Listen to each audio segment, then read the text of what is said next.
Hey, this is Jeff Ratcliffe here. Let's talk about the value in daily fantasy for a minute. The big prizes, yeah, they're attractive, but you have to finish in the top 2% out of thousands of experts to win any real money. So even on your best day, you still feel like you're losing. Now you can play something better. Stat Hero. Stat Hero is a house-based game that combines the best of daily fantasy and survivor pools.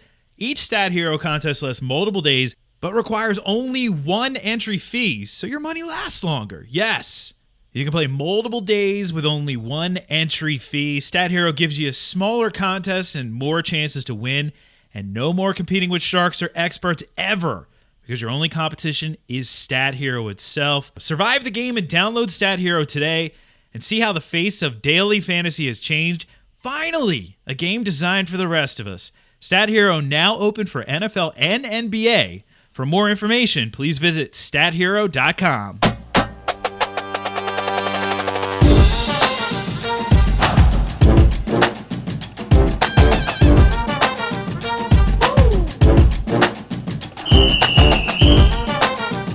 What is up? It's the Pro Football Focus Fantasy Podcast. My name is Jeff Ratcliffe, and it's Thursday, December 19th. No Thursday Night Football! I feel like a part of me is missing today. It's that weird week, of course, week 16, where you get your Saturday games. But anyway, hey, that gives us a little bit more time to prep for this weekend. Again, the best piece of advice that I can give you is let it breathe. Staring at your lineup, overthinking things isn't going to do you any good. Let it breathe. Take a step away from everything. Relax. Make the best plays possible. And then, hey, let the games play out. Sometimes the best plays possible don't work out for you. But I'd rather get in the best plays possible than have to wait 9 months for next fantasy football season to roll around and realize I got too cute and started guys I shouldn't be starting. Now, I will say at the top of the show, we're going to talk about all the matchups on the slate for this week. But at the top of the show, the two big topics that I am getting are regarding Brashad Perryman and Mike Boone. So let's address these very quickly here. If you've listened to this pod all week, you know I've been banging the table for be careful with Alexander Madison. And I'll tell you, hey, I love Roto World. I used to work at Roto World. I did blurbs, work the news, all that fun stuff. Roto World is very, very, very important to me. However, I am going to call out my friends over at Roto World here for their blurb on Alexander Madison because they read in a word that was not said to a Mike Zimmer quote. So they're quoting Courtney Cronin. You may have seen this on Twitter. She was obviously at the presser with Zimmer talking about Madison. And here's the direct tweet from Courtney Cronin. Asked about Alexander Madison's ankle status for practice today, Mike Zimmer said he didn't know if the RB would practice, but that the practice will be low-key on Thursday. As far as where Madison is at with his recovery, and then she quotes Mike Zimmer. He says, he's doing better. He's got a chance. Period. End quote. End of the entire tweet. Okay. Mike Zimmer did not say he's got a chance to play on Monday night. He didn't say he's got a chance to play in week 16. He just freaking said he's got a chance. And have we heard Mike Zimmer say that before? Oh, yes, that's right. Week freaking 11, he said about Adam Thielen, he's got a chance. That's pretty much word for word what he said. Adam Thielen did not play in week 11. Adam Thielen didn't get back on the field until week 15. And I know that because there's this misinformation out there, because, hey, if you read a blurb from Roto World that says he's got a chance to suit up, you think he's got a chance to suit up. And again, I think we may have missed it on that one, because we're looking at it and I don't see anything that says he's got a chance to suit up. It just says he's got a chance. A chance to do what? What is this chance for? I think this is coach speak here. And then looking into it, more and more injury experts out there saying high ankle sprain was the mechanism there for the Madison injury. So I would be really careful here. I know a lot of people out there want to believe that Madison is going to play. I'd be very careful here. It looks like Mike Boone is going to go because Adam Schefter again coming out and basically doubling down saying he does not think that Dalvin Cook is going to play. The team is not going to say anything. And of course, they don't have to say anything. But I'd be very careful here. Of course, we'll keep an eye on Alexander Madison because things could change. Like, let's say I don't have a practice report in front of me just yet, but let's say he goes out and he practices in full. Well, it's a light practice, so I'd be careful there. But if he practices in full, that's obviously a good sign. If he's limited, it's a decent sign. If he does not practice in a practice where Zimmer says is going to be low-key, you're telling me that this guy couldn't get out there for a low-key practice? And I'll tell you, there's a parallel here. So Gerald Everett practiced in full yesterday for the Rams. The reason he practiced in full was it was a walkthrough. He could walk through. He's far from guaranteed to play this week. McVay would not confirm that he's playing. And if he does play, I would expect a limited role for him. So keep rolling with Tyler Higbee, by the way. And all that information came to me this morning on SiriusXM from Adam Kaplan, who was plugged in over there. So anyway, if he can't even get on the field for limited in a low-key practice, what makes us think he's going to play on Monday night? I think it's a high ankle sprain, and typically that's a multiple-week injury. Brashad Perryman is the other question I keep getting. People love what they saw last week. Of course they do. He scored 3 freaking touchdowns, went up over 100 yards. When has Brashad Perryman ever done that before? And he's had opportunities. Let's be clear about this. I wouldn't get too carried away. He's ranked as a wide receiver 2 for a very good reason. Yes, he's basically the only show in town, but remember, 1 week could be a fluke. 2 weeks is certainly more of a trend, but at this point, let's just be careful. Don't get too cute. I've seen people so many times over the years get too cute with their start-sit decisions in Week 16. Let's just be careful there, all right? So, moral of the story. Love Roto World. It's definitely not a shot at them. They have an unenviable task of having to go out and get all of this news, which is not an easy thing to do.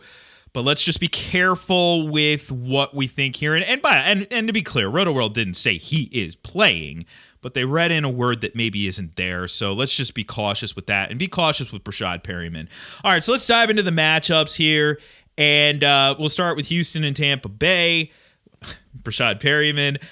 In this one, though, the matchup upgrades obviously going to DeAndre Hopkins, Will Fuller, Kenny Stills as well.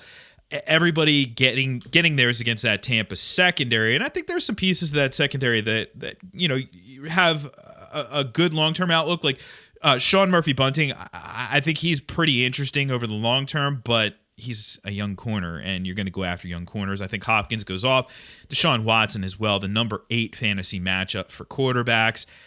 Of course, it's a bad one for running backs. This is not the week to roll with Carlos Hyde. It's the number 30 matchup. Tampa's been tough against the run all season long. On to the next matchup here, Buffalo and New England. Good luck finding a good matchup in this contest, but bad matchups abound. John Brown has, well, we're going to see a shadow from Stephon Gilmore. No doubt in my mind there. We already saw it. We saw it back in week 4. So in that contest, Brown had 9 targets against Gilmore, but he caught 4 of them, generally quiet for much of the day. I like John Brown a lot. This is just a very risky week to consider him anything more than really a wide receiver 3 play. Of course, you're downgrading Josh Allen. He is not playable in 1 quarterback leagues. And Devin Singletary gets a downgrade. I'm going to still view him as an RB2 because he could still see volume. We saw, like Joe Mixon, for example, saw a ton of touches against New England, ended up being a solid enough fantasy play. I think we'll see a similar thing out of Singletary here, but it's going to require volume for him to, put up RB2 numbers. But the volume's going to be there. Tom Brady gets the number 31 matchup in this one. So, we're going to fade Tom Brady really across the board this week. Moving on to Los Angeles and San Francisco. And again, good luck finding a good matchup in this one. Bad matchups across the board. Looking at somebody like Manny Sanders, he's going to see Jalen Ramsey. Jalen Ramsey, 2.5 targets per game thrown into his coverage over the last 4 games. So it could be a quiet one for Manny Sanders. On the other side, though, Todd Gurley, downgrade. Be careful with Todd Gurley. He's an RB2 play for me this week. Jared Goff, downgrade. Robert Woods, Cooper Kupp, downgrade. If I have to choose one of them, I'm choosing Robert Woods, given the recent transition to more 12 personnel.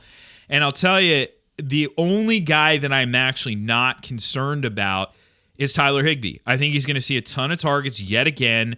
They're going to go after that defense with him. Gerald Everett isn't going to be a factor if he plays. So with Higbee, it's high volume, and he's got a decent ceiling as well. So it's this beautiful floor-ceiling combination for Higbee this week. All right, moving on to the next contest, which is Jacksonville and Atlanta. I mean, technically speaking, Devonta Freeman does get an upgrade against this Jacksonville defense. You can run on that defense, but can we be that confident in Devonta Freeman here? No. So, I mean, I could see using him as an RB2, but nothing more than that. On the other side, the matchups are basically neutral or better, but I would say this. I'm not confident in starting any Jaguar not named Leonard Fournette. Yes, that even includes, D.D. Westbrook and Chris Conley. I'm just not confident here in this matchup. So just be careful. Baltimore and Cleveland, no upgrades in this one, but some downgrades for the passing game for Cleveland, Odell Beckham Jr. How about that? We reached this point of the year, and it's impossible to start David Johnson. And it's pretty freaking hard to start Odell Beckham Jr. I could see using him as a wide receiver 3, but even there, you have to feel like, man, do I really have to roll into battle with this guy? Baker Mayfield, obviously not a streamer this week. Streamer the last 2 weeks, didn't necessarily fully work out there, but not in play this week. Moving on, New Orleans and Tennessee. There's some chatter about Alvin Kamara out there, and rightfully so. It hasn't been the best fantasy season. Right now, he ranks 11th among running backs, so he's still a top 12, an RB1, and he missed some time. He missed 2 games this season. So on a points per game basis, he's still pretty solid. But generally speaking, I know there's a little bit of disappointment. I get it. But maybe he does finish on a higher note. Tennessee right now is actually the number 10 matchup. That kind of quietly happened over the course of the season because for a good chunk of the earlier part of the season, they were one of the better defenses against the run in the league, and it's sort of slowly worked its way into now they're a decent matchup. So I like Kamara this week. It's a tough matchup for Derrick Henry. It's number 27 matchup for running backs, but it's really hard to fade him in any capacity. We're going to keep going back to him. And I'm getting a lot of questions about A.J. Brown. So here's basically where I stand with A.J. Brown. We do anticipate a shadow from Marshawn Lattimore, but with Marshawn Lattimore, is this guy, Deion Sanders in his prime? No. Is he one of the best shadow corners? Maybe. Not everybody's shadows out there in the league, obviously. But is it a matchup that I'm truly intimidated by for A.J. Brown enough to say that I'm going to bench him? No, I actually was asked A.J. Brown or Brashad Perryman, and my answer is A.J. Brown. Regardless of the matchup, let's not overthink the matchup, because here's the thing. A.J. Brown has done it multiple times during the course of the season. He has multiple big games. Brashad Perryman has done it once over the course of his entire career. And it was just last week, and I get recency bias, but and I'm not saying don't start Brashad Perryman. I still like him as a wide receiver too. It's just I'm going to use A.J. Brown over Brashad Perryman this week. Okay, moving on. Carolina and Indianapolis. Matchup upgrade for the passing game here. For Carolina, so we're upgrading DJ Moore. Love DJ Moore this week. We're upgrading Curtis Samuel. I was asked, well, even with Will Grier, do we really think that Will Grier is that much of a downgrade from Kyle Allen? Because I certainly don't think that. Kyle Allen wasn't really that great if you looked at it overall. The team certainly won some games, and his defense was pretty freaking good over that earlier stretch when he was winning games. But I don't think this is a big downgrade here for DJ Moore and Curtis Samuel. In fact, these guys can get downfield, and Grier does have the ability to chuck it. I expect to see him pushing the ball downfield a little bit. We tend to see that from younger, inexperienced quarterbacks. The common misconception is that they don't throw the ball downfield. In fact, they tend to throw the ball downfield more. So I think we'll see that. Of course, Marlon Mack gets an upgrade here. Carolina has just been a turnstile for opposing running backs. So if you managed to dodge last week with Marlon Mack, you got through to the championship, then I think you could fire him up as an RB2, like front-end RB2 with RB1 upside, maybe even back-end RB1. He's going to end up settling out right in that range, about 12, 13 in my rankings, so he's right there. Downgrading Jack Doyle. It's the number 31 matchup for opposing tight ends. Not the week to use Jack Doyle out there. Cincinnati and Miami, I mean, freaking upgrade everybody. Tyler Boyd, you get an upgrade. Joe Mixon, you get an upgrade. Ryan Fitzpatrick, you get an upgrade. Everybody gets an upgrade. But let's talk about Ryan Fitzpatrick, because I think if you have Mixon, you're going to use Mixon. And I do think that in a lot of instances, if you have Tyler Boyd, you're going to use Tyler Boyd. So what about Ryan Fitzpatrick? So do we really want to get cute here? I think that's ultimately the question, because I did mention this in the waiver wire show on Tuesday. Chances are, if you're in the fantasy championship game, you probably have a good quarterback. You probably have like Lamar, or maybe you have Deshaun, or maybe you have Jameis, or maybe you have Mahomes, maybe, just maybe. You have somebody who's pretty good. You're likely going to be able to use that quarterback. Russell Wilson, like you're going to be able to use that quarterback. If you don't, and you streamed your way through the season, and you're thinking about using Fitzpatrick, we know that there's certainly a decent ceiling with Ryan Fitzpatrick, certainly. But we also know there's an extremely low floor. So I have to go back to this. Let's consider the midpoint. What is the midpoint for Ryan Fitzpatrick? And when we compare him to somebody like Dak Prescott, especially against the Eagles, I'm going to use Dak. I'm not worried about Dak not playing, by the way. When we compare him to somebody like Ryan Tannehill, Tannehill's matchup isn't as good, obviously, as Ryan Fitzpatrick, but I'm going to use Ryan Fitzpatrick. I think the question really comes into play when we start comparing him to somebody like Kyler Murray, somebody like Kirk Cousins or Aaron Rodgers in a bad matchup, or somebody like Phillip Rivers, who may not have as high of a ceiling, but I think he has a higher floor. Or somebody like Carson Wentz, who has no receivers. I think that might be the dividing line. For me, I'm starting Kyler ahead of him. I'm starting Cousins ahead of him. I'm starting Rodgers ahead of him. Rivers is pretty close, but I think I might lean Rivers. Wentz, that's the dividing line. I go Fitzpatrick over Wentz. So that puts Fitzpatrick right in at 15, 14, right? Basically where I've had him all along, and that's part of the process. So sometimes it really is that simple. When I run numbers, I look at the numbers, and then when I finalize rankings, you don't have to 100% agree with projections all the time. There's always subjectivity. There's even subjectivity in building projection models. I mean, there's subjectivity to all of this. So sometimes it really is that simple when I'm doing rankings and I look, all right, would I start him ahead of this guy? No. Okay, well then there we go. And that's the uber subjective. That's most of the time that isn't, part of the process. But in this instance here, it does flesh out what we should do right here. So Fitzpatrick could be a streamer, but I'm not going to prioritize him. Not going to get too cute with that one. Pittsburgh and the Jets. A little bit of an upgrade for James Washington because he's going to face Nate Hairston. Again, not enough that we get cute and start him in season long, but maybe enough that we consider him in DFS. It is a downgrade to Le'Veon Bell. Yes, it's a revenge game, but Pittsburgh's pretty good against the run, and I can't see starting Bell as anything more than a back-end RB2. Giants, Washington, McLovin with the upgrade on McLovin. His matchup, Terry McLaurin, who he's even playing corner for the Giants. He's a strong wide receiver 2 play for me this week. Saquon Barkley also gets a nice upgrade here if you manage to dodge the bullet through most of the season and you still have Saquon rolling. He's a big-time play. Also, obviously you can spend up for him in DFS. Detroit and Denver, Phillip Lindsay gets a nice little upgrade here against that Detroit defense. You can run all over them. However, downgrades for wide receivers. Kenny Golladay going to see Chris Harris Jr. very likely in shadow coverage. That's a downgrade. Plus, Danny Amendola getting more targets recently. Cortland Sutton going to see Darius Slay. Of the two, who do I prefer? I actually prefer Sutton over Golladay. Golladay is in that Rashad Perryman range.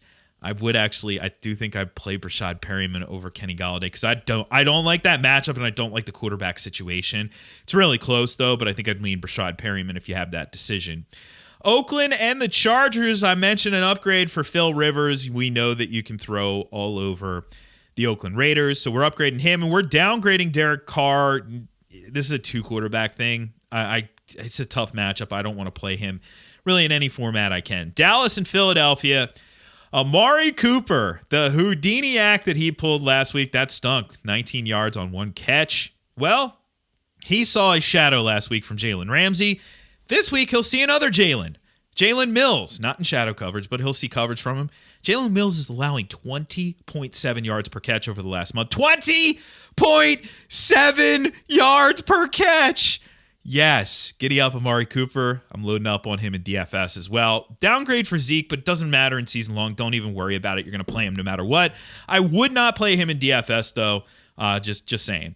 Arizona and Seattle upgrading the passing game for Seattle. Tyler Lockett, DK Metcalf, yes, please. Russell Wilson, yes, please.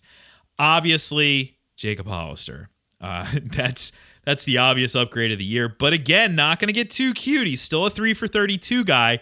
He could go 3 for 32 and 2 this week, which would be pretty darn crazy if that actually happened. But hey, 3 for 32, 2 touchdowns. Yeah, that's very doable against Arizona. I'm not predicting that, by the way. Anyway, no downgrades in this contest really to be found. Everything's neutral or better. Kansas City, Chicago, we're upgrading David Montgomery, but not with much confidence. I really want them to do some improving in terms of personnel surrounding David Montgomery, because this kid has obviously a lot of potential.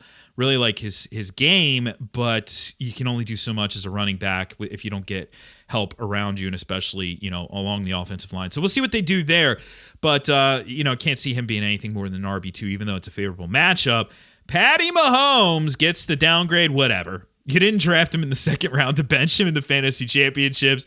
And he is Patrick Mahomes, so I'm not going to be too worried about that one. Finally, Green Bay and Minnesota. Devontae Adams. Hey, man. Remember when we used to be afraid of Xavier Rhodes? Like, oh, Xavier Rhodes is going to shadow him. Yeah, well, he's allowed 54 catches on 64 targets, 4 touchdowns surrendered on the season for Xavier Rhodes. It'd almost be, it's like, yeah, sure, fine, shadow him. Please do, because if you get covered by Xavier Rhodes, you're basically going to catch every freaking pass. Devontae Adams could have 12 catches in this game. I love Devontae Adams this week. Fired up. I do think it's an upgrade for the running back, Mike Boone. Mike Boone, baby! Diaper Dandy! On the other side, though, Aaron Jones does get a bit of a downgrade, but I think we learned our lesson with Aaron Jones. Good, bad, and in between. You just got to keep starting him, unfortunately, when it's bad, but also very good when it's good. So there you go. There's all the matchups that I'm seeing this week in terms of upgrades, downgrades. Otherwise, if I didn't mention the player, it's a neutral matchup, very likely. So somewhere in between.